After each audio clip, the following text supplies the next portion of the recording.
Hi students. तो आज की जो हमारी क्लास है dissolution of partnership. Dissolution of partnership.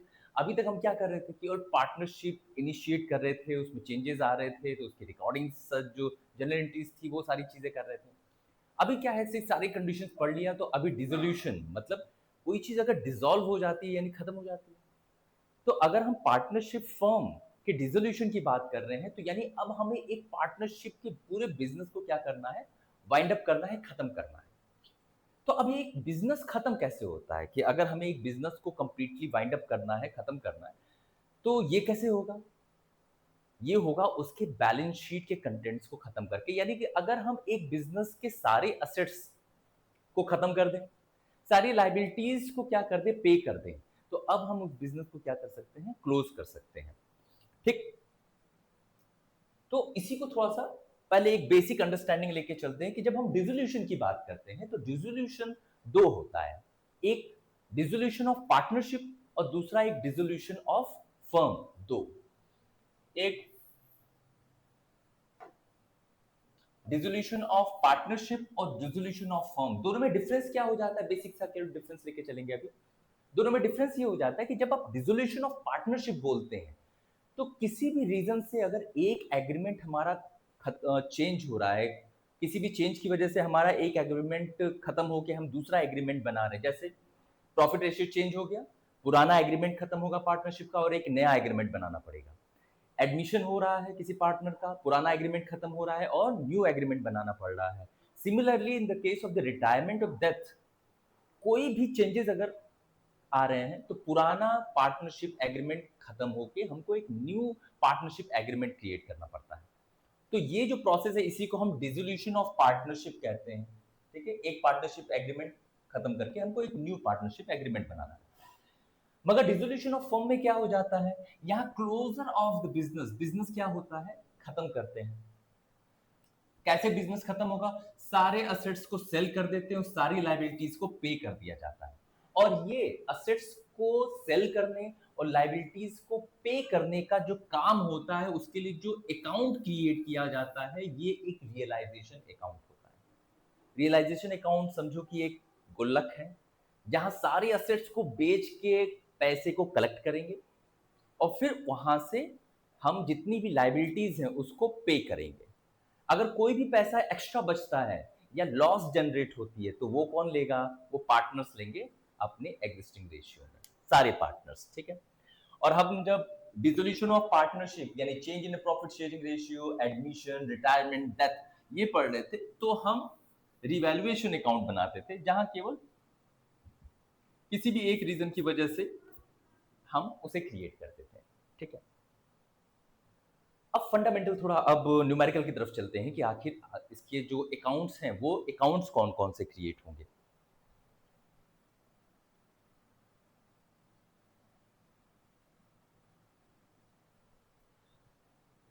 जब हम डिसोल्यूशन की बात करते हैं तो डिसोल्यूशन में जो अकाउंट्स क्रिएट होते हैं, पहला तो आपका क्या हो जाएगा, फर्स्ट आपका रियलाइजेशन अकाउंट हो जाएगा।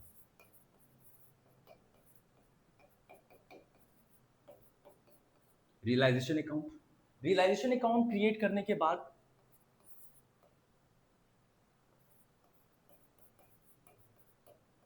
पार्टनर्स लोन अकाउंट बनाते हैं। Third, partners capital account.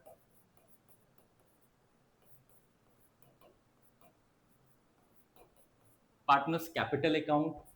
और फोर्थ,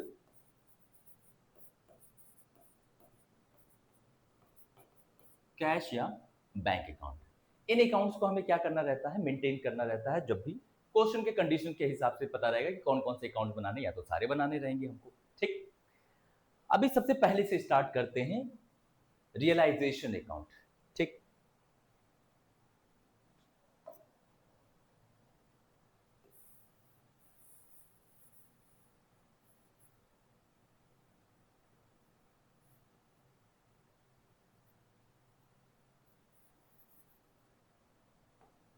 बहुत इंपॉर्टेंट बेटा कि अगर आप रियलाइजेशन अकाउंट की कंडीशंस को बेहतर तरीके से इसकी अंडरस्टैंडिंग लेके चलते तो उससे जनरल एंट्रीज भी करना हमारे लिए आसान हो जाता है। ठीक है। रियलाइजेशन अकाउंट,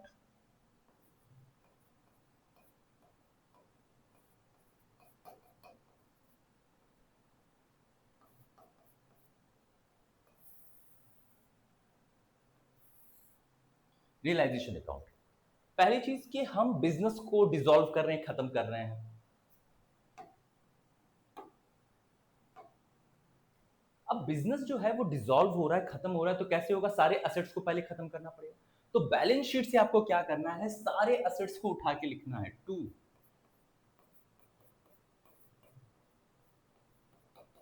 सारे असेट्स को उठा के टू लिखना है, यानी टू बिल्डिंग, बिल्डिंग के अकाउंट क्या हो जाएगा आपका? क्लोज हो जाएगा। टू स्टॉक, स्टॉक खत्म हो जाएगा। टू डेटर्स, डेटर्स का अकाउंट क्लोज हो जाएगा। To furniture, to plant, to machinery, जितनी भी चीजें असेट्स हैं बैलेंस शीट में आप पाओगे, वो सारी चीजें टू लगा के आप लिखते जाओगे, वो सारे अकाउंट्स क्या हो जाएंगे? क्लोज हो जाएंगे। मगर असेट साइड के सारे असेट्स उठा के नहीं लिख देना है, वहां पे कुछ कंडीशंस आ जाता है। Accept,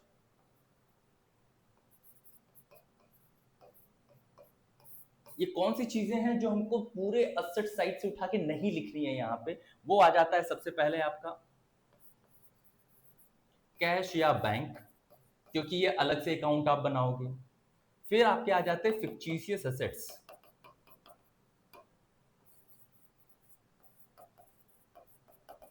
fictitious assets, fictitious assets में आपके क्या आ जाते हैं? जैसे प्रॉफिट एंड लॉस का डेबिट बैलेंस। ये असेट साइड में दिए हुआ चीजें होती है कि अगर असेट साइड में बैलेंस शीट के अगर प्रॉफिट एंड लॉस का डेबिट आएगा, हम उसे यहां टू लगा के नहीं लिखेंगे।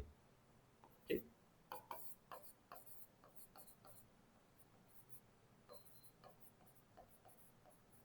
डिफर्ड रेवेन्यू एक्सपेंडिचर हो गया आपका, और advertisement suspense account, advertisement suspense account, ये क्या हो जाते हैं? हमारे फिक्टिशियस असेट्स हैं। अगर ये बैलेंस शीट के असेट्स में, अगर ये सारी चीजें बैलेंस शीट के असेट साइड में दी हुई हैं, हमको यहाँ टू लगा के नहीं लिखना है। इनको छोड़ के जितने भी असेट्स होंगे वो सारी चीजें, यानी गुडविल भी अगर वो वहां पे दिया रहेगा, गुडविल को भी टू गुडविल लिख के क्या करेंगे? खत्म करेंगे। तो टू असेट्स लिख के हमने खत्म कर दिया उसे। अभी क्या करेंगे? लाइबिलिटीज को खत्म करेंगे। लाइबिलिटीज कैसे खत्म होगी? लाइबिलिटीज को जब हम बाई लगा के, बाई लगा के जितनी भी लाइबिलिटीज हम यहां लिखेंगे वो सारी लाइबिलिटीज क्या हो जाएंगी? खत्म हो जाएंगी। बाई ऑल लाइबिलिटीज, मगर यहां पे भी सारी लाइबिलिटीज नहीं, एक्सेप्ट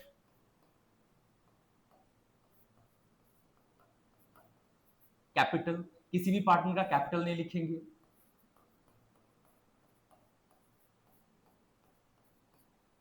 किसी भी रिजर्व और सरप्लस को नहीं लिखेंगे।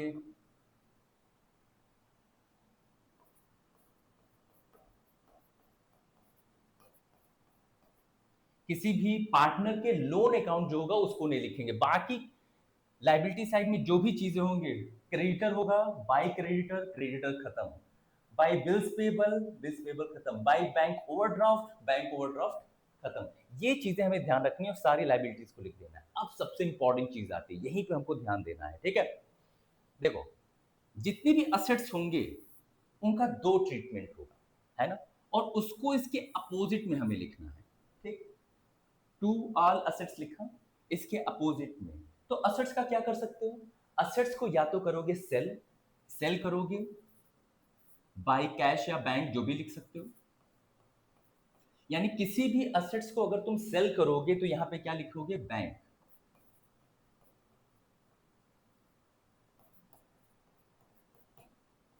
सेल ऑफ असेट्स, कुछ भी सेल करोगे असेट्स तो बाय बैंक लिखोगे। या तो किसी असेट्स को क्या करेगा? कोई असेट्स, जो बिजनेस कंप्लीट हो रहा होता है, वाइंड अप हो रहा होता है, तो मोस्ट ऑफ द ओकेजन्स कुछ पार्टनर्स होते हैं जो पर्टिकुलर असेट्स को एक्सेप्ट कर लेते हैं, वो ले लेते हैं उनको, ठीक है ना, टेक ओवर कर लेते हैं। तो अगर किसी असेट्स को कोई पार्टनर ले रहा है तो हम पार्टनर का कैपिटल अकाउंट लिखेंगे।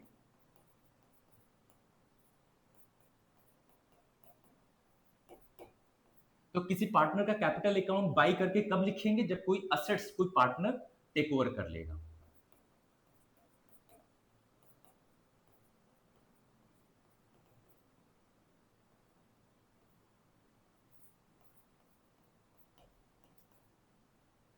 कोई भी असेट्स अगर कोई पार्टनर टेक ओवर कर लेगा तो याद रखना, असेट्स के दो ट्रीटमेंट हैं। एक, या तो बेच दोगे, सेल करोगे, बाई बैंक होगा, या तो कोई पार्टनर उस असेट्स को ले लेगा तो बाई पार्टनर का नाम हो जाएगा, ठीक है ना, the name of the partner. Similarly liabilities का भी दो ट्रीटमेंट है, वो भी उसके अपोजिट में लेके जाएंगे। लाइबिलिटीज या तो पे करोगे टू बैंक या कैश, जो भी लिख सकते हो। ये कब लिखेंगे? जब लाइबिलिटीज को पे कर देंगे।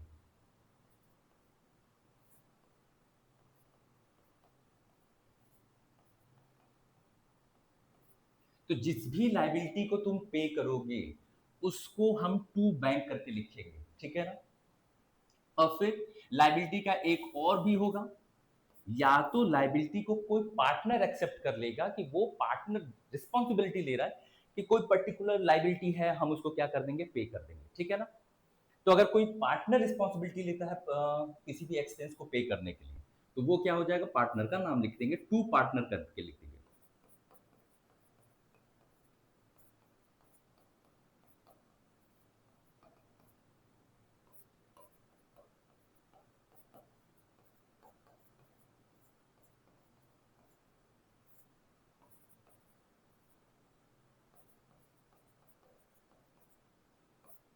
कोई भी लाइबिलिटी अगर पार्टनर ले लेगा तो अब देखो इसके बाद ना कुछ जब हम आगे पढ़ते रहते हैं तो कुछ कंडीशंस आती रहती हैं। तो नॉर्मल जो हमारा फॉर्मेट होता है रियलाइजेशन अकाउंट का, उसमें शुरुआती फॉर्मेट में, स्टार्टिंग फॉर्मेट में वो चीजें दी नहीं होती हैं। अब उसको ध्यान देना, अगर क्वेश्चन में, अगर बैलेंस शीट में तुम्हारे इन्वेस्टमेंट फ्लक्चुएशन रिजर्व दिया हुआ है, इन्वेस्टमेंट फ्लक्चुएशन रिजर्व मैं दिखाता हूँ। जैसे ये क्वेश्चन है, ठीक है, ये मैं आगे आगे करवाऊंगा इस क्वेश्चन को, कि इस क्वेश्चन में जब बैलेंस शीट में देख रहे हो तो यहाँ पे इन्वेस्टमेंट फ्लक्चुएशन रिजर्व दिया हुआ है और इसी से रिलेटेड इसका इन्वेस्टमेंट भी दिया हुआ है? तो ऐसी कंडीशन में, है ना, हम सबसे पहले क्या करते हैं, इन्वेस्टमेंट फ्लक्चुएशन रिजर्व को हम रियलाइजेशन अकाउंट के क्रेडिट में लिख देंगे by investment fluctuation reserve when investment is given in balance sheet. जब भी बैलेंस शीट में हमको इन्वेस्टमेंट दिया हुआ है और उसके साथ इन्वेस्टमेंट फ्लक्चुएशन रिजर्व है, तो तुरंत इन्वेस्टमेंट फ्लक्चुएशन रिजर्व को बाई लाइबिलिटी साइड का है। अब लाइबिलिटी साइड की चीजों को हम कहाँ खत्म करते हैं, बाई करके लिखते हैं। तो आईएफआर अगर रहेगा तो आईएफआर को बाई आईएफआर करके लिखोगे यहाँ पे, ठीक है ना, ठीक, ओके। फिर इसके बाद एक और कंडीशन है, ये पार्टनर का लोन होता है, लोन पे अगर हमको इंटरेस्ट अगर पे करना है तो याद रखिएगा यहां पे हम टू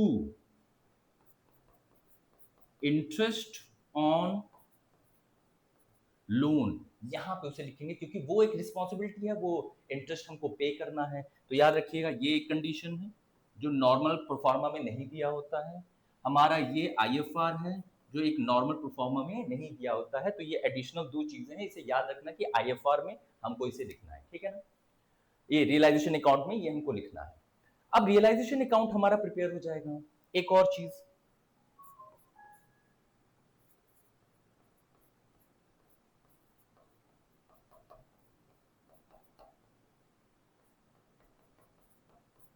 अगर क्वेश्चन में रियलाइजेशन एक्सपेंस, ये तो अलग टॉपिक भी है, इसको सेपरेटली भी सॉल्व करवाना पड़ेगा, ठीक है ना। अगर रियलाइजेशन एक्सपेंस, अब ये रियलाइजेशन एक्सपेंस क्या होता है, देखो कोई भी इंस्टीट्यूशन लीगली जब फॉर्म होती है तो लीगल तरीके से ही उसका वाइंड अप भी होता है। गवर्नमेंट एक लीगल पर्सन को अपॉइंट करता है, वो सारे असेट्स को सेल करके उसका पैसा कलेक्ट करता है और फिर जिसको जिसको पेमेंट करता है एक प्रियोरिटी की लिस्ट बनी होती है गवर्नमेंट की कि आखिर पेमेंट कैसे करना है। अपने हिसाब से तो किसी को तो पेमेंट नहीं कर देना, तो लिस्ट होती है कि सबसे पहले किसको पेमेंट करेंगे। तो आउटसाइड लाइबिलिटी जो होती है, पार्टनर्स को छोड़ के जो बाहर वाले हैं उनकी जो लाइबिलिटी है उसको पहले पे करोगे। उसको पे करने के बाद पैसा बचेगा तो कैपिटल पेमेंट कर दिया जाएगा। और अगर कैपिटल पे करने के बाद भी पैसा बच रहा है तो पार्टनर्स को प्रॉफिट एंड लॉस रेशियो में डिस्ट्रीब्यूट कर देते हैं। तो रियलाइजेशन एक प्रोसेस है जिसके लिए जो पर्सन इस टास्क को परफॉर्म करता है हमें उसे पेमेंट करना रहता है। तो रियलाइजेशन एक्सपेंस पे करना पड़ता है, ठीक है ना। तो अगर रियलाइजेशन एक्सपेंस पे करना है तो क्या लाइबिलिटी है, और किसी भी लाइबिलिटी का अगर तुम पेमेंट करोगे तो क्या लिखोगे, टू बैंक लिखोगे। तो इस तरीके से आसानी से रिमेंबर रहेगा। कि किसी भी लाइबिलिटी का पेमेंट करोगे तो टू बैंक करके ही लिखना है। फिर इस अकाउंट में भी क्या होगा, बैलेंस आएगा, और जो भी बैलेंस आएगा उसे पार्टनर्स में क्या करेंगे, डिस्ट्रीब्यूट कर देंगे। जो भी बैलेंस आएगा, अगर बैलेंस डेबिट साइड में आ रहा है तो डेबिट साइड का बैलेंस पार्टनर्स में डिस्ट्रीब्यूट करोगे टू पार्टनर्स। पार्टनर्स अगर बैलेंस क्रेडिट साइड में आ रहा है जो कि लॉस को इंडिकेट करेगा तो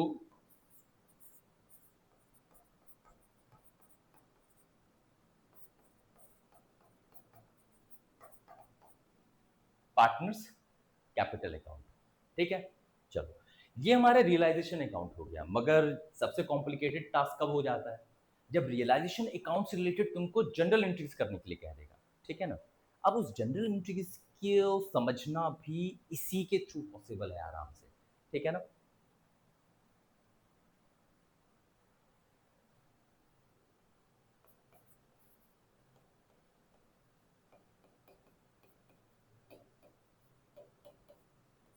जनरल एंट्रीज सबसे पहले काम क्या करना है, सोचो।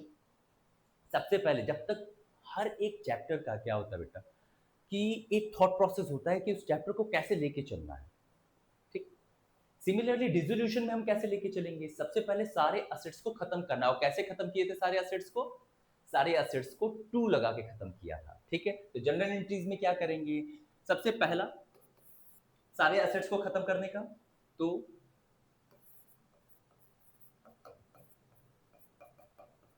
Realisation account DR to furniture to building to machine etc, जो भी असेट साइड में रहेगा, कैश को, बैंक को और फिक्टिशियस असेट्स को छोड़ के, ये सारी चीजों को हम क्या करेंगे, टू लगा के करेंगे। ये पहली एंट्री होगी। दूसरी एंट्री क्या हो जाएगी, सारी लाइबिलिटीज को खत्म करोगे। लाइबिलिटीज को तुमने कैसे खत्म किया था, तुमने जस्ट इसके प्रीवियस वाले में लाइबिलिटीज को कैसे खत्म किया था, बाई लगा के। और लेजर में जो चीजें बाई होती हैं उन्हें हम क्या करते हैं बेटा, जनरल एंट्रीज में डेबिट कर देते हैं। हर वो चीज जो लेजर में बाई है उनको हम जब जनरल में उनकी एंट्री करते हैं तो उनको डेबिट कर देते हैं। ठीक है, तो क्या हो जाएगा, हम सारी लाइबिलिटीज को डेबिट कर देंगे। जैसे क्रेडिटर्स हो गए, क्रेडिटर्स अकाउंट डीआर, जैसे बिल्स पेबल अकाउंट डीआर, जैसे तुम्हारा कोई प्रोविजन हो, प्रोविजन कैसा, provision for bad and doubtful debts account DR, provision for depreciation, है ना, और बैंक ओवरड्राफ्ट,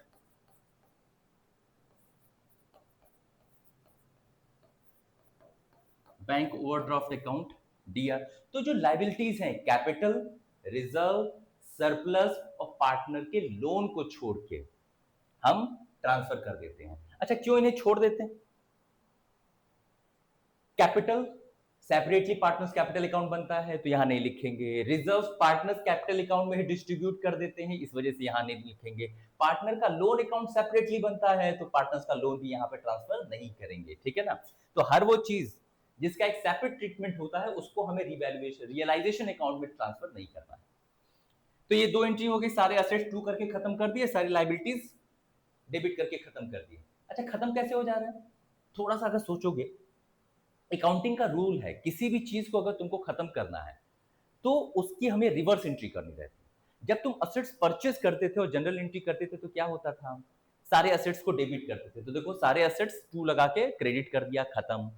जब लाइबिलिटीज क्रिएट होती हैं तो उसे क्रेडिट करते हैं, मगर यहाँ देखो सारे असेट्स लाइबिलिटीज को डेबिट कर दिया तो सारी लाइबिलिटीज क्या हो गई, वाइंड अप हो गई, खत्म हो गई हमारी। अब इसके बाद हमने एसेट्स खत्म किया, लाइबिलिटीज खत्म कर दी। अभी ध्यान दो, अभी क्या करते हैं, अभी सारे असेट्स को या तो सेल करोगे बाई बैंक, या तो कोई पार्टनर ले लेगा तो बाई पार्टनर। ठीक,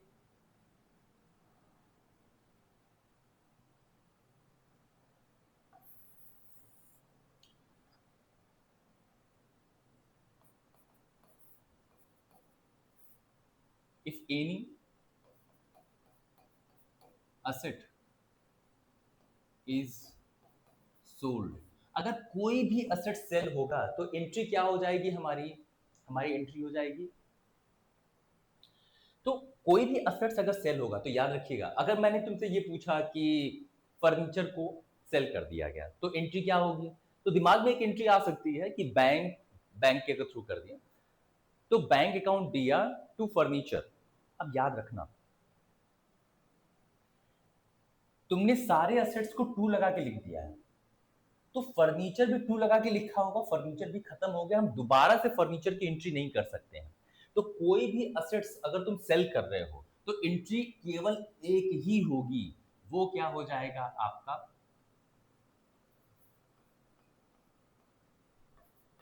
bank account DR to realisation account. अब समझिएगा, कोरिलेट करिएगा, फर्नीचर 60,000 का सेल किया तो bank account DR to realisation, building 2 crore का सेल किया, bank account DR to realisation, machinery आपने 70,000 का सेल किया तो bank account DR to realisation. यानी इंडिविजुअली आपको स्टॉक नहीं लिखना, मशीनरी नहीं लिखना, किसी भी असेट्स का नाम लिखना ही नहीं है, क्योंकि आपने सारे असेट्स टू करके लिखे हो, वो सारे अकाउंट क्लोज हो चुके हैं, है ना। अगर किसी असेट को कोई पार्टनर अगर ले लेता है,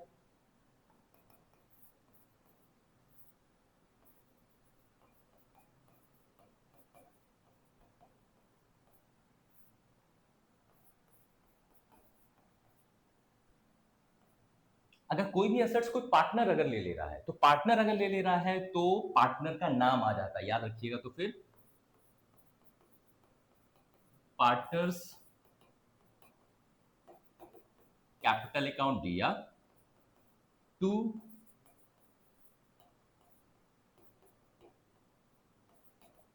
रियलाइजेशन अकाउंट। ठीक, तो अगर सेल करके पैसा मिल रहा है, बैंक अकाउंट डेबिट हो जाएगा। कोई पार्टनर अगर किसी एसेट्स को ले ले रहा है तो पार्टनर का नाम जो होगा, समझ लो मोहित है, उसने फर्नीचर ले लिया तो मोहित अकाउंट दिया टू रियलाइजेशन। शुभम नाम का कोई बंदा है, उसने क्या कर लिया, मशीनरी ले ली, तो एंट्री क्या हो जाएगा, शुभम कैपिटल अकाउंट दिया to realisation account.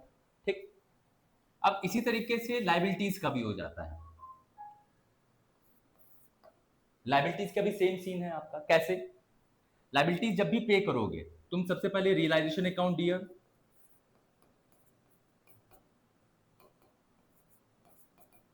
Realisation account dear to, बहुत मैसेज आ रहा है,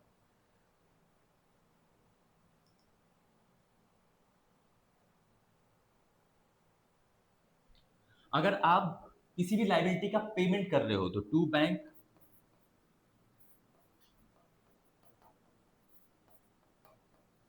लाइबिलिटी किसी भी लाइबिलिटी का पेमेंट करोगे तो टू बैंक हो जाएगा। और किसी लाइबिलिटी को पे करने की रिस्पॉन्सिबिलिटी अगर पार्टनर ले रहा है तो to partners capital account if liability taken over by partner. कोई भी लाइबिलिटी अगर पार्टनर टेक ओवर कर रहा है तो टू पार्टनर का नाम हो जाएगा, और फिर अगर लाइबिलिटी को तुम पे कर रहे हो तो क्या हो जाएगा, टू बैंक हो जाएगा। ठीक है, तो ये सारी चीजें हो गई।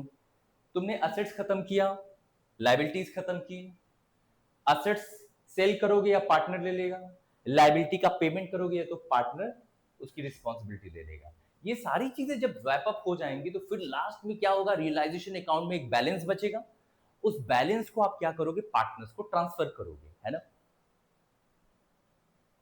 बैलेंस को पार्टनर्स में ट्रांसफर करोगे तो क्या हो जाएगा बेटा, देखो सिंपली, अगर प्रॉफिट हो रहा है रियलाइजेशन में तो पार्टनर को ट्रांसफर कर देंगे तो पार्टनर्स के अकाउंट में पैसा पॉजिटिव जाएगा, पैसा चले जाएंगे। आपके अकाउंट में पैसे आते हैं तो क्या मैसेज आता है, अकाउंट हैज बीन क्रेडिटेड। पैसा माइनस होगा तो अकाउंट हैज बीन डेबिटेड। तो पार्टनर्स को नेक्स्ट जो लास्ट एंट्री इसमें होती है वो डिस्ट्रीब्यूशन,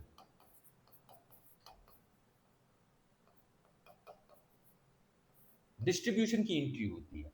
डिस्ट्रीब्यूशन में अगर तुम प्रॉफिट डिस्ट्रीब्यूट कर रहे हो प्रॉफिट जो रियलाइजेशन अकाउंट में प्रॉफिट अगर हुआ है उसको डिस्ट्रीब्यूट कर रहे हो तो रियलाइजेशन अकाउंट दिया,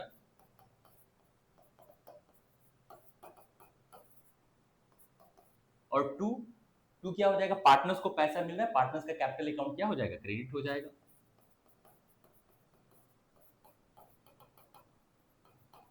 कैपिटल अकाउंट। सिमिलरली अगर तुम्हें रियलाइजेशन अकाउंट में लॉस हो गया तो पार्टनर्स को भी क्या दोगे, लॉस ही तो ट्रांसफर करोगे, और पार्टनर्स का अकाउंट माइनस होगा तो जैसे ही अकाउंट से पैसा कटेगा उनको मैसेज आएगा your account has been debited. तो जब भी लॉस होगा तो पार्टनर्स क्या हो जाएंगे, डेबिट हो जाएंगे। पार्टनर्स कैपिटल अकाउंट दिया टू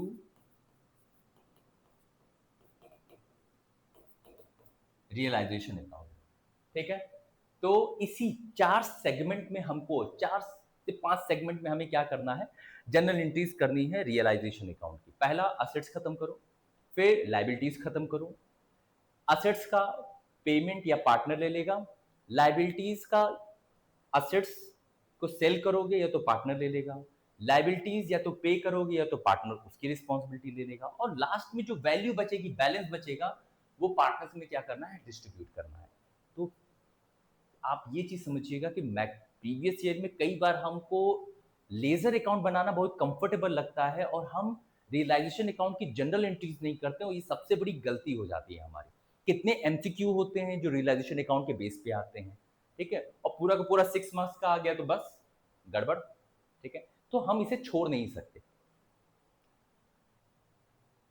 फिर जब रियलाइजेशन अकाउंट बन गया, रियलाइजेशन अकाउंट के बाद मैंने आपको बताया था कि रियलाइजेशन अकाउंट के बाद हम पार्टनर्स का लोन अकाउंट बनाते हैं। अब ये लोन अकाउंट कैसे बनता है, बहुत इंपॉर्टेंट है। ये पिछले लोन अकाउंट भी जैसे रहे वैसे ही क्रिएट होता है, ठीक।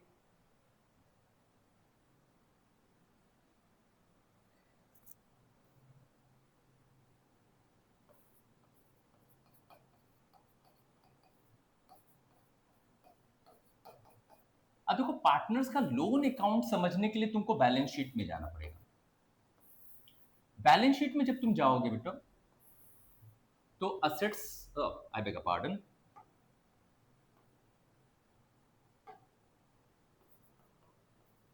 Liabilities, assets. अब पार्टनर का लोन दोनों साइड हो सकता है, याद रखिएगा। अगर पार्टनर का लोन लाइबिलिटी साइड में है,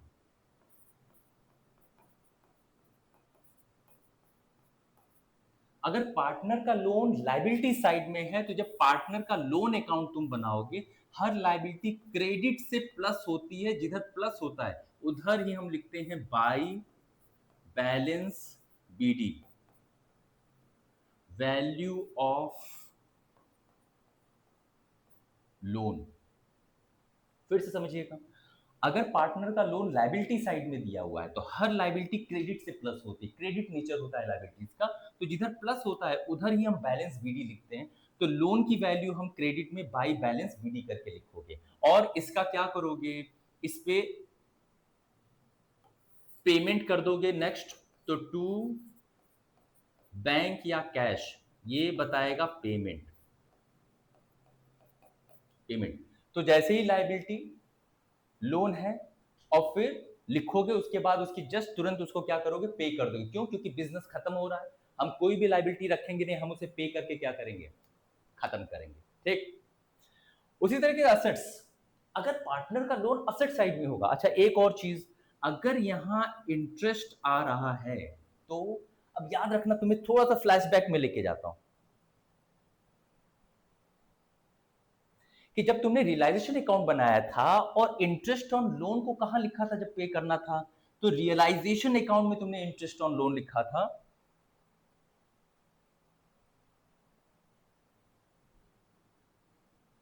तो अब जब इंटरेस्ट पे करना पड़ेगा लोन पे, तो तुम यहां पे बाय रियलाइजेशन अकाउंट लिखोगे,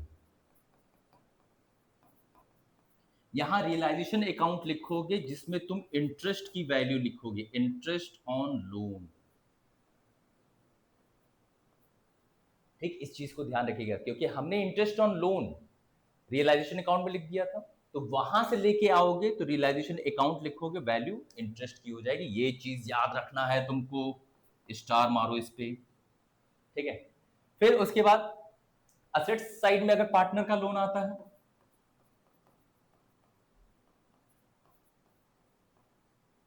असेट साइड में पार्टनर का लोन आने का मतलब क्या है कि फर्म ने एक पार्टनर को लोन दिया है जो फ्यूचर में पैसा लौटाएगा, रिटर्न करेगा, तो असेट वो एज अ डेटर आप काम करता है।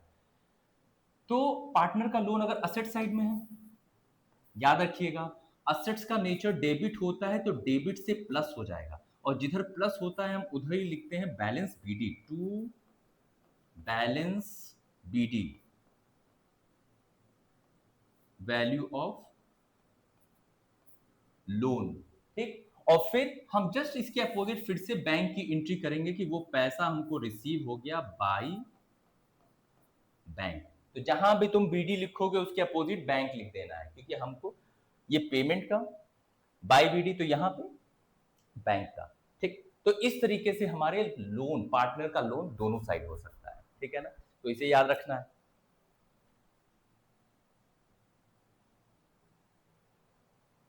पार्टनर्स लोन अकाउंट, फिर इसके बाद जो आता है हमें पार्टनर्स कैपिटल अकाउंट बनाना पड़ता है। अब यहां पे ज्यादा ध्यान देना, जब पार्टनर्स कैपिटल अकाउंट बनाते हैं तो उसमें हम क्या क्या ट्रांसफर करेंगे, रियलाइजेशन अकाउंट का फायदा या नुकसान, प्रॉफिट या लॉस जो हुआ है उसे ट्रांसफर करेंगे। फिर उसके बाद हम रिजर्व्स को ट्रांसफर करने का काम करते हैं, और ये जो रिजर्व का कॉन्सेप्ट है ये सेकेंड चैप्टर में भी उसी तरह फॉलो होता है, थर्ड चैप्टर में भी उसी तरह फॉलो होता है, फोर्थ यानी कि change in profit sharing ratio, admission, retirement, death, हर एक कंडीशन में रिजर्व का ट्रीटमेंट एक ही जैसा होता है। किसी भी एक जगह बेहतर तरीके से समझ लिया तो तुम पूरे 4 चैप्टर्स में उसे क्या करोगे, सेम उसी तरीके से फॉलो करोगे। ठीक, तो अगर पहले नहीं समझ रखा है तो आज समझ के क्लियर कर लो इसे। रिजर्व्स, पार्टनर्स में हमें रिजर्व डिस्ट्रीब्यूशन करना रहता है।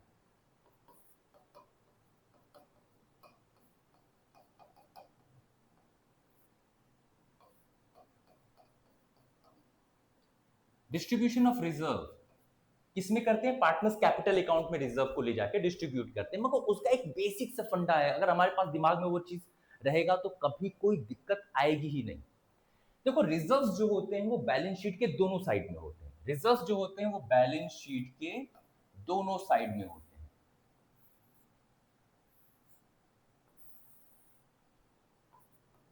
लाइबिलिटी साइड में भी होते हैं और असेट साइड में होते हैं। जो रिजर्व्स होते हैं वो दोनों साइड में होते हैं। लाइबिलिटी साइड में जो तुम्हारे रिजर्व होते हैं वो कौन से हो गए, जनरल रिजर्व हो गया, इसको अच्छे से लिख दूं,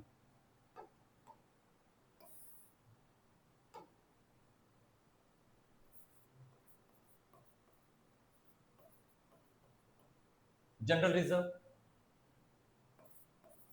profit and loss, credit balance, investment fluctuation, इसको तो रहने दो,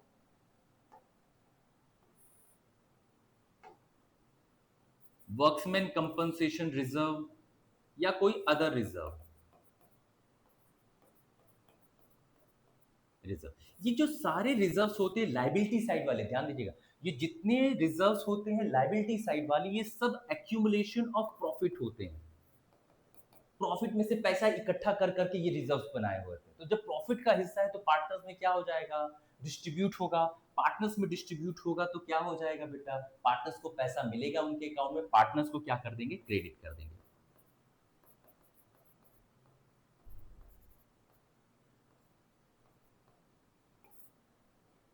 है ना।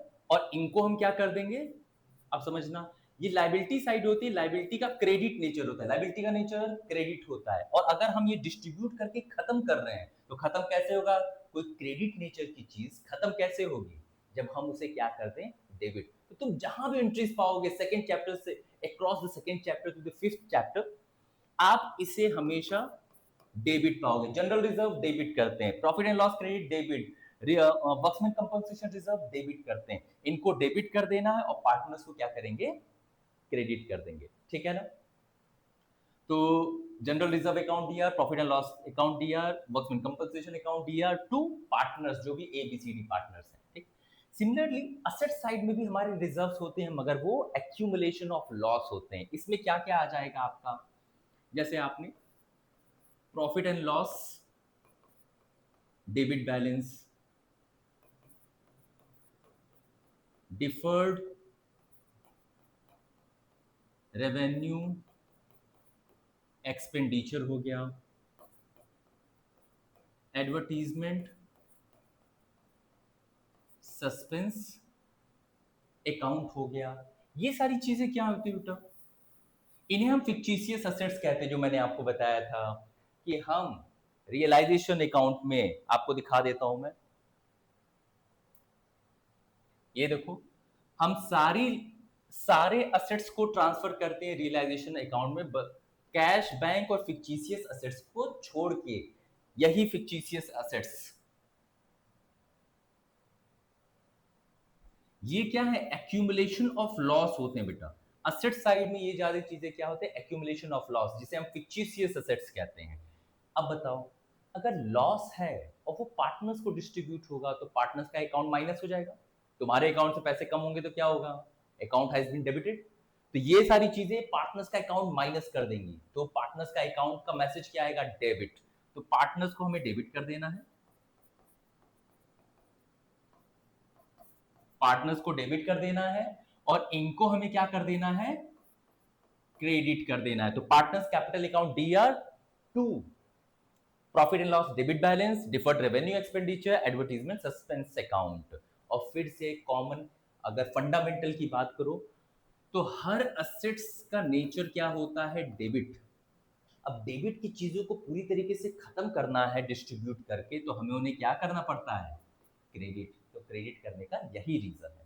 ठीक है, तो ये हमें क्या कर देना है? पार्टनर्स कैपिटल अकाउंट में क्रेडिट में लेके जाएंगे इन चीजों को, और ये सारी चीजें लॉस है पार्टनर्स कैपिटल अकाउंट के डेबिट में लेके चले जाते हैं। ठीक है, ये रिजर्व का डिस्ट्रीब्यूशन कर दिया। फिर हमें क्या बनाना रहता है? Partners capital account. Partners capital account,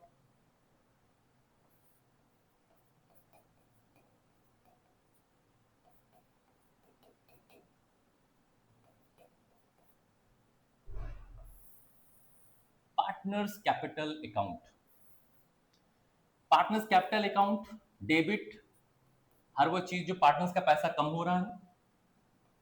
credit, हर वो चीज जिससे पार्टनर्स के पास पैसा आ रहा है।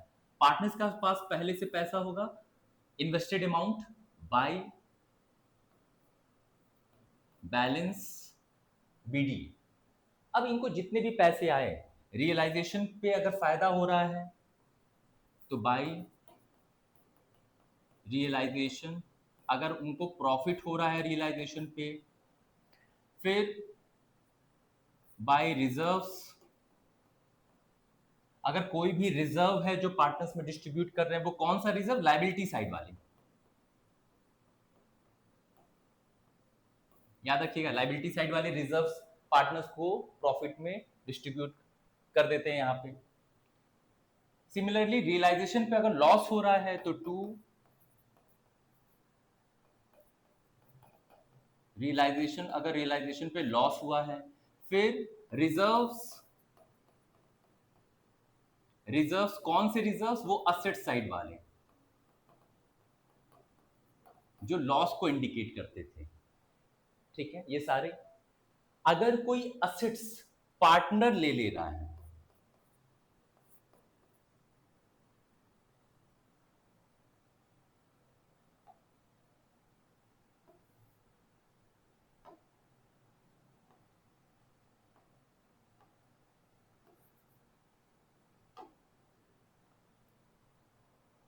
अगर कोई असेट्स, हमें यहां पे रियलाइजेशन अकाउंट लिखना है।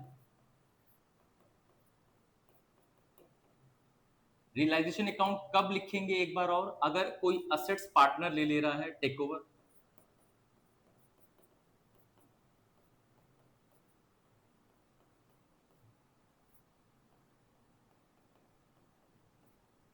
Assets taken over by the partner, अगर कोई भी असेट्स पार्टनर ने लिया है, स्टॉक ले लिया, फर्नीचर ले लिया, तो यहां टू रियलाइजेशन लिखोगे। ठीक है ना?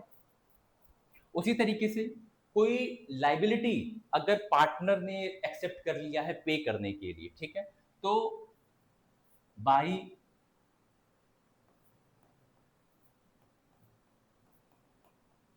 Realisation account, liability taken over by partner. अगर कोई पार्टनर किसी लायबिलिटी को पे करने की रिस्पॉन्सिबिलिटी लिया है तो आप उसको टू रियलाइजेशन लिख के उसकी वैल्यू लिख दोगे, ठीक है ना। इस तरीके से पूरा पार्टनर्स कैपिटल अकाउंट आपका प्रिपेयर हो जाएगा और अब आपका बचेगा बैलेंस।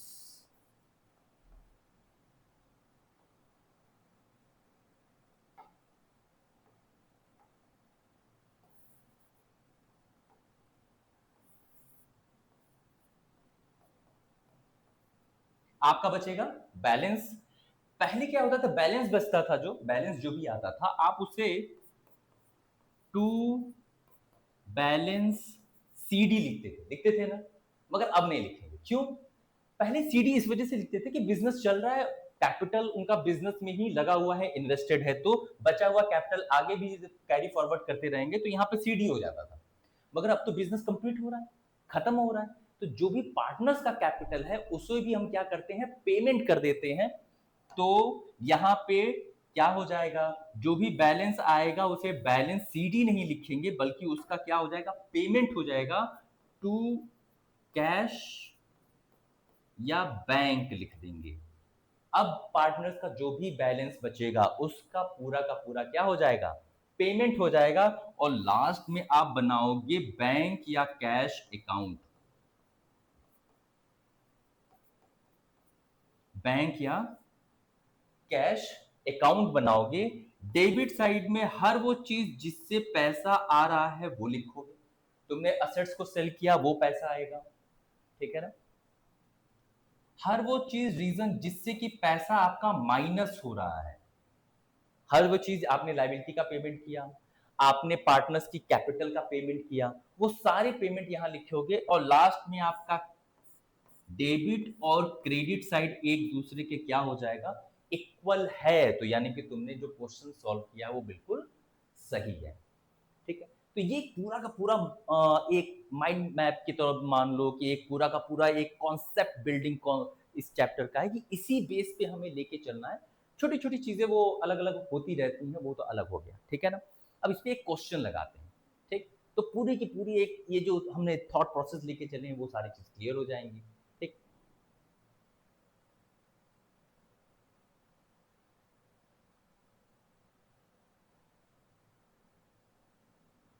हम्म। जैसे ये क्वेश्चन है हमारा, ठीक है। ये हमारा क्वेश्चन है, ठीक, कि एक बिजनेस क्या है, गिरिजा है और गणेश हैं, they are the two partners, और अब बिजनेस को क्या कर रहे हैं, कंप्लीट कर रहे हैं, खत्म कर रहे हैं। तो अब ये क्या हो जाएगा,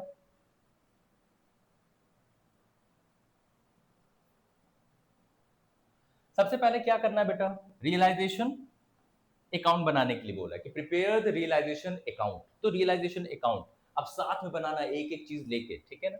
रियलाइजेशन अकाउंट बनाते हैं सबसे पहले।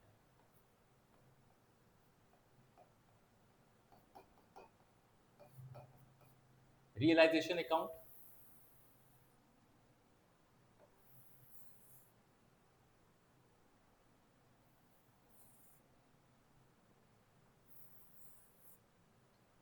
पहला काम, असेट्स को खत्म करेंगे बेटा। असेट्स कैसे खत्म हो जाएंगे, ये देखो सारे असेट्स हैं, मैंने बताया था, कैश, बैंक और फिक्टिशियस असेट्स को छोड़ के, है ना, वो जो लॉस वाली चीजें थी, तो उनको छोड़ के सबको हम यहाँ पे खत्म करेंगे। तो देखो सबसे पहले क्या मिल रहा है, डेटर्स। अब देखो डेटर्स में कंफ्यूजन है, डेटर्स में क्या है, 55,000 है और नीचे 2,000 का प्रोविजन है। तो डेटर्स जो है सबसे पहले उसे खत्म करोगे, टू डेटर्स। डेटर्स कितने के हो गए हमारे, 55,000 रुपीज के। तो डेटर्स जैसे टू लगा के लिखा, डेटर्स खत्म हमारे। मगर उसके नीचे देखो प्रोविजन फॉर डाउटफुल डेट्स दिया है। असेट साइड में अगर कोई चीज लेस करके है तो इसका मतलब वो असेट्स नहीं है, वो लाइबिलिटी को बिलोंग कर रहा है। तो जो प्रोविजन फॉर डाउटफुल डेट्स होगा उसे तुम बाई लगा के लिखोगे, ये चीज याद रखना है तुमको, ठीक। By provision for doubtful debts कितने का है, तो हमारे पास 2,000 रुपीज का है, 2,000 रुपीज का, ठीक है। फिर उसके बाद देखो स्टॉक है, स्टॉक 78,000 का, खत्म करो स्टॉक टू स्टॉक 78,000 का। स्टॉक के बाद तुम्हारा इन्वेस्टमेंट है, टू इन्वेस्टमेंट खत्म करो।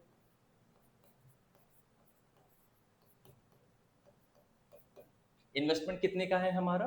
इन्वेस्टमेंट 89,000 का है। 89,000 का हमारा इन्वेस्टमेंट है। इन्वेस्टमेंट के बाद है बिल्डिंग टू बिल्डिंग। बिल्डिंग कितने का है? 2,50,000। 2,50,000 लिख के खत्म कर दिया। अब ये बताओ प्रॉफिट एंड लॉस का वैल्यू है, ये क्या हो जाएगा? असेट साइड में प्रॉफिट एंड लॉस ये डेबिट बैलेंस वाला चीजें होती हैं, और ये तुम्हारा फिक्टिशियस असेट्स हो गया। इसको हम रियलाइजेशन अकाउंट में नहीं रखते हैं, ये पार्टनर्स कैपिटल अकाउंट में जाके ट्रांसफर हो जाएगा। पार्टनर्स कैपिटल अकाउंट में उसे भेज देंगे, ठीक। तो ये रियलाइजेशन अकाउंट में नहीं आएगा। हमने सारे असेट्स को टू लगा के खत्म कर दिया। अभी किसकी बारी? अभी लायबिलिटीज की बारी। लायबिलिटीज देखो, लायबिलिटीज में क्रेडिटर्स हैं, बाई क्रेडिटर्स। क्रेडिटर्स कितने के हैं हमारे? 80,000। 80,000 के। फिर उसके बाद ये गिरिजाज ब्रदर। अच्छा, गिरिजाज ब्रदर, मैंने आपको नोट्स में क्या लिखवाया था कि अगर किसी पार्टनर का लोन होगा तो उसे नहीं लिखेंगे, उसका अलग से सेपरेट अकाउंट बनता है। मगर ये गिरिजा का भाई है, तो गिरिजा का भाई पार्टनर तो है नहीं, तो हम इसे क्या कंसीडर करेंगे? एक्सटर्नल लाइबिलिटी मानेंगे, आउटसाइड लाइबिलिटी मानेंगे। तो दूसरी लाइबिलिटीज की तरह से गिरिजा का जो ब्रदर है उसका लोन अकाउंट भी यहां पे हम नोट करेंगे बाय।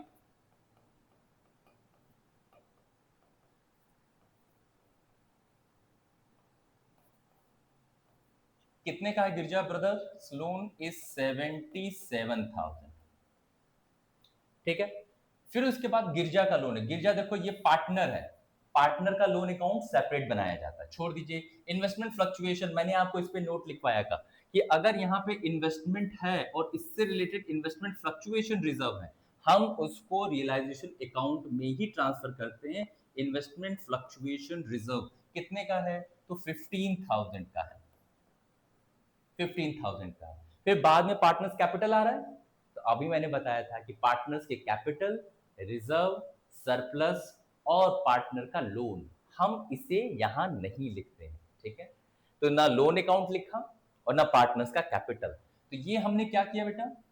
ये सारी लाइबिलिटीज को बाई करके हमने खत्म कर दिया। तो भाई असेट्स खत्म हो गए, लाइबिलिटीज निपटा दिए। अभी क्या होगा? असेट्स का पैसा लोगे बेच के, और उसी पैसे को सॉरी, उसी पैसे को यूज करके क्या करोगे? लाइबिलिटीज का पेमेंट। तो असेट्स को सेल और लाइबिलिटीज का पेमेंट उसके अपोजिट साइड में। तो ये है हमारे असेट्स और इसका ट्रीटमेंट होगा इसके अपोजिट, ठीक। क्या क्या ट्रीटमेंट होगा? दो ही तो ट्रीटमेंट है यार, पहले बता के रखे थे। सेल कर दोगे तो बाई बैंक हो जाएगा, कोई पार्टनर ले लेगा असेट्स तो बाई पार्टनर का नाम हो जाएगा। इससे इजी क्या हो सकता है? तो बाई देख लेते क्या क्या है। डेटर्स जो है, debtors of 6,000 were proved bad. Debtors कौन होते हैं? डेटर्स वो होते हैं जो फ्यूचर में हमको पैसा देते हैं और उसमें से 6,000 बैड हो जा रहे हैं, यानी पैसा लेके भाग गए। वो तुम्हारे दोस्त जो तुमसे पैसा ले लेते हो फिर भाग जाते हैं, पैसे नहीं मिलते हैं, बैड डेट्स जो हो जाता है। तो सोचो पैसे मिल रहे हैं तो बाई बैंक। किसी भी असेट्स पे अगर पैसा मिल रहा है तो पहला किस पे पैसा मिल रहा है? डेटर्स। डेटर्स पे क्या हो रहा है? डेटर्स हमारे कितने के बेटा? 55,000 के। इसमें से हमारे 6,000 बैड हो गए, यानी उनसे पैसा नहीं मिलेगा। नहीं मिलेगा तो बचे कितने? 49,000 हमें डेटर्स से क्या हो रहा है? रिसीव हो पाएगा। कह रहा है गिरजा एग्रीड टू पे ऑफ हिज ब्रदर्स लोन। भाई का प्यार, ये वो अपने भाई का लोन खुद पे करने की बात कर रहा है। तो ये हमारी क्या है बेटा? ये हमारी लाइबिलिटीज, और लाइबिलिटीज का ट्रीटमेंट उसके अपोजिट साइड में होगा। यानी कि अगर किसी लाइबिलिटी गिरजा के भाई का पेमेंट करोगे तो टू पेमेंट होता तो टू बैंक, मगर पार्टनर उसकी रिस्पॉन्सिबिलिटी ले रहा है तो पार्टनर का नाम, तो टू पार्टनर का नाम हो जाएगा जो गिरजास कैपिटल।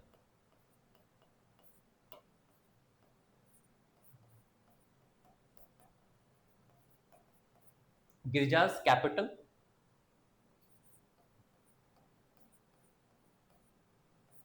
अपने भाई का लोन पे कर रहा है। लोन कितना पे कर रहा है? पूरा का पूरा पे कर रहा है। कितने का? 77,000। 77,000। फिर क्या हो रहा है? ये हो गया, ये हो गया। फिर कह रहा है one of the creditor for 10,000 was paid only 3,000 in full settlement of his account. ये तो बहुत बढ़िया बात है कि 10,000 वाले क्रेडिटर हैं जिनको केवल 3,000 रुपए पे करना पड़ा। पे करना पड़ रहा है, ये लाइबिलिटी क्रेडिटर को पे करोगे तो उसके अपोजिट साइड में जाएगा, तो टू बैंक किसका पेमेंट कर रहे हैं? क्रेडिटर का। ठीक। अब यहां जा ध्यान देना कि टोटल क्रेडिटर्स कितने हैं? 10,000 के, सॉरी आई बेग पार्डन, 80,000 के। अच्छा, बाद में और किसी तरीके से तो नहीं दिया हुआ क्रेडिटर का? नहीं, हमको क्रेडिटर का और आगे कुछ नहीं दिया, यही है। तो अब तुम समझो क्रेडिटर को दो पार्ट में डिवाइड कर रहा है। एक तो 10,000 वाले क्रेडिटर हैं जिसको कितना पे कर दिया? 3,000 का पेमेंट करना पड़ा। ठीक। अच्छा ये बताओ तो अब क्रेडिटर बचे कितने? क्रेडिटर कितने बचे? 80,000 में से क्रेडिटर 10,000 का हिसाब किताब हो गया, तो बचे कितने? 80,000 के क्रेडिटर हैं जिसमें से 10,000 का हिसाब किताब क्लियर हो गया, जिसको 3,000 पे करना पड़ा। मगर बाकी कितने बचे 80,000 में से? 80,000 में से 70,000 के क्रेडिटर्स अभी भी बचे हुए हैं। और याद रखिएगा बेटा, ये रियलाइजेशन अकाउंट में कि अगर किसी लाइबिलिटीज को पे करने का कोई इंफॉर्मेशन नहीं दे रहा है कि पे किया जा रहा है नहीं किया जा रहा है, तो हम कंसीडर करते हैं कि वो पे पूरा किया जाएगा। यानी कि 70,000 के क्रेडिटर्स पे करने का कोई इंफॉर्मेशन नहीं है, तो we will consider that the full payment of the 70,000 would be made. ठीक। तो ये पूरा 70,000 हम क्या करेंगे? पेमेंट मान लेंगे। तो पेमेंट कितने का हुआ? 73,000। 3,000 10,000 में से, और बाकी 70,000 पूरा पे करना पड़ गया। ठीक है, ये तो क्रेडिटर्स का हो गया। उसके बाद क्या कर रहे हैं? अब देखो, building was auctioned for 1,80,000 and auctioneers commission amounted to 8,000। अच्छा, ये किसको बेच रहे? बिल्डिंग। बिल्डिंग बेचा 180 का, मगर जो बेच रहा था उसका 8,000 का कमीशन हो गया 8,000 का। तो आपको वो कैसे पैसा देगा? वो 1,80,000 में से अपना कमीशन माइनस करेगा और आपको पे कर देगा। तो यानी बिल्डिंग पे आपको एक्चुअल कितना पैसा मिल रहा है? अब हमें जो पैसा मिल रहा है वो बिल्डिंग पे मिल रहा है। बिल्डिंग 1,80,000 की थी, मगर उस पर खर्चा कितने का हो गया?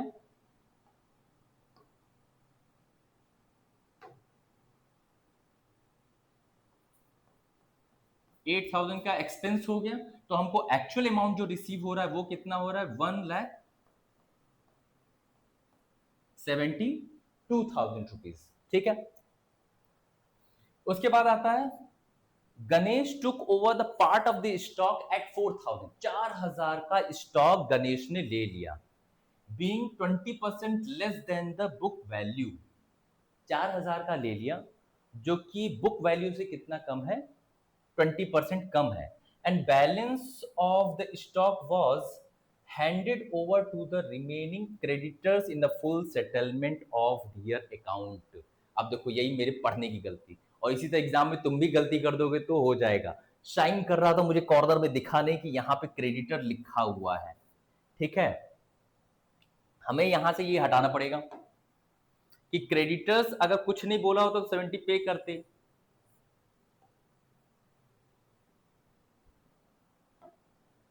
बाकी क्रेडिटर्स को कह रहा है कि जो भी हमारा स्टॉक है वो बाकी बचे हुए क्रेडिटर्स ने ले लिया।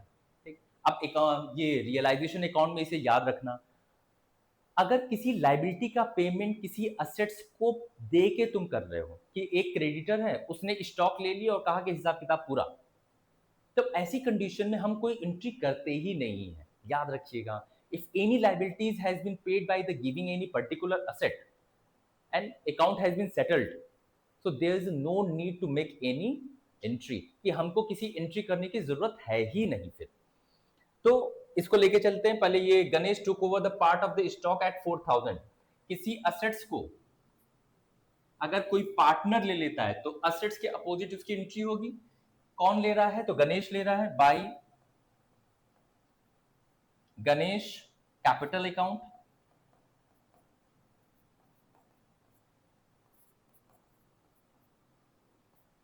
स्टॉक कितने का स्टॉक ले रहा है? तो 4000 का, जो कि 20% लेस वैल्यू पे है, कोई दिक्कत नहीं है। और बाकी बचे हुआ जो स्टॉक है 4000 का स्टॉक, देखो स्टॉक कितना था 78,000 का, उसमें से 4000 का स्टॉक ले लिया गणेश, और बाकी जितना भी स्टॉक बचा उसे हमने किसे दे दिया? बाकी बचे हुए क्रेडिटर्स को दे दिया और कहा कि भैया बस हो गया काम खत्म, और क्रेडिटर्स भी मान गए। तो अब इसकी कोई एंट्री होगी ही नहीं, बाकी बचे हुए स्टॉक की कोई एंट्री नहीं होगी, और जो बाकी बचे हुए क्रेडिटर हैं उनका भी कोई एंट्री नहीं होगी, जो मैंने गलती से कर दिया था, क्योंकि मैंने वहां ध्यान नहीं दिया कि क्रेडिटर्स लिखा हुआ है। ठीक, तो यहाँ पे क्या हुआ कि हमारा अब केवल क्रेडिटर 3000 का है, यहाँ पे बाहर 3000 लिखो, और यहाँ पे 4000 हमने लिख ही दिया, ये भी हो गया। फिर कह रहा है इन्वेस्टमेंट रियलाइज्ड एट 9000 लेस। ये जो हमारा इन्वेस्टमेंट है 89,000 का, इस पे हमको कितने रुपए मिल रहे हैं? केवल 9000 कम मिल रहा है, यानी 80,000। तो हमारा फिर से कैश मिलने वाला सीन किस पे हो रहा है? इन्वेस्टमेंट पे। इन्वेस्टमेंट पे कितना मिल रहा है हमको?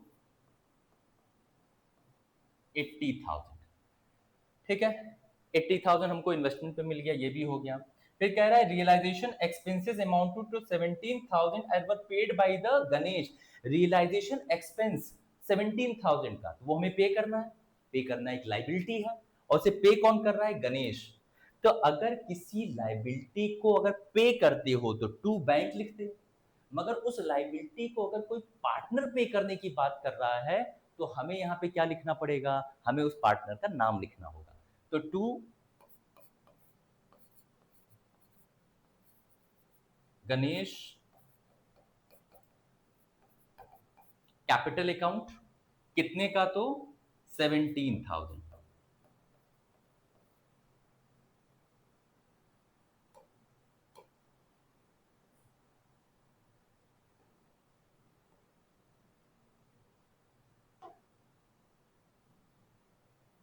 $17,000 का गणेश रियलाइजेशन एक्सपेंस का पैसा दिया।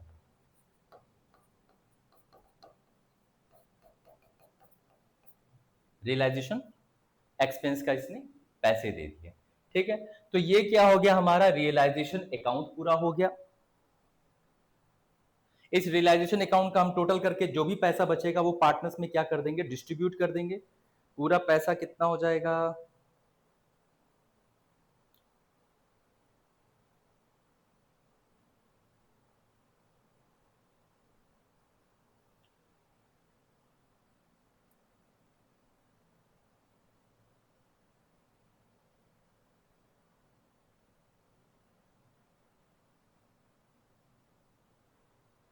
बेटा ये हमारा जो टोटल हो जाएगा, इसको टोटल कर लेते हैं।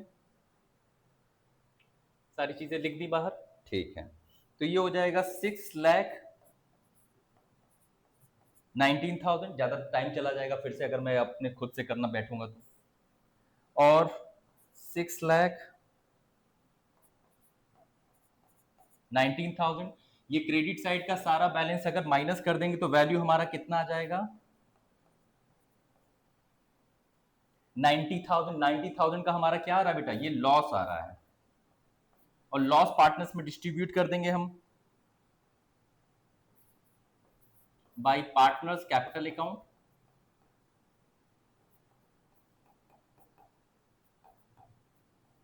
पार्टनर्स कैपिटल अकाउंट, पार्टनर कौन कौन है हमारे? गणेश और गिरजा। और गणेश,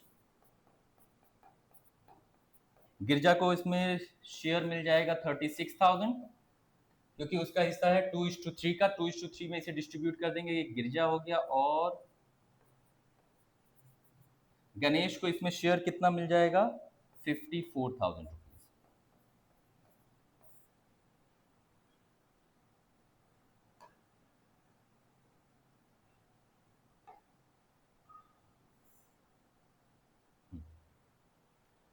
तो ये हमारा क्या हो गया, रियलाइजेशन अकाउंट हो गया। रियलाइजेशन अकाउंट के बाद हमें पार्टनर्स कैपिटल अकाउंट बनाना पड़ता है, पार्टनर्स, और I beg a partner, partners loan account पहले बना लेते हैं, ठीक है। पार्टनर्स लोन अकाउंट का मैंने आपको फंडा बनाया था, उसका फंडामेंटल क्या था, उसका फंडामेंटल ये था कि लाइबिलिटी साइड में है कि एसेट साइड में है। तुम यहाँ पे देख रहे हो तो ये रहा गणेश का लोन, गणेश का लोन 28,000 का है,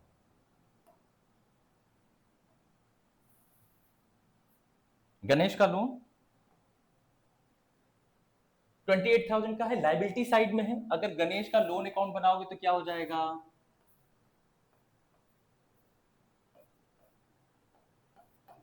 Ganesh loan account liability side है, लाइबिलिटी साइड है तो क्रेडिट से प्लस, और जिधर प्लस होता है उधर ही हम क्या लिखते हैं बेटा, balance BD, by balance BD. Amount कितना है उसके लोन का, ये है 28,000। इस पे कोई इंटरेस्ट पे करने का नहीं बोला है, इंटरेस्ट पे करने का बोला होता तो बाय रियलाइजेशन अकाउंट और इंटरेस्ट की वैल्यू कैलकुलेट करके यहाँ पे हम लिख देते, जो कि कोई है नहीं। तो यही 28,000 अमाउंट लिख के तुरंत पेमेंट कर देना है। तो टू बैंक वही 28,000, 28,000, 28,000 लोन पे हो गया, लोन अकाउंट आपका कंप्लीट, ठीक। अब इसके बाद हमें क्या बनाना पड़ेगा, पार्टनर्स कैपिटल अकाउंट, और फिर हमें क्या बनाना पड़ेगा, बैंक अकाउंट। और बैंक का क्या होना चाहिए, दोनों साइड इक्वल होना चाहिए, ठीक है।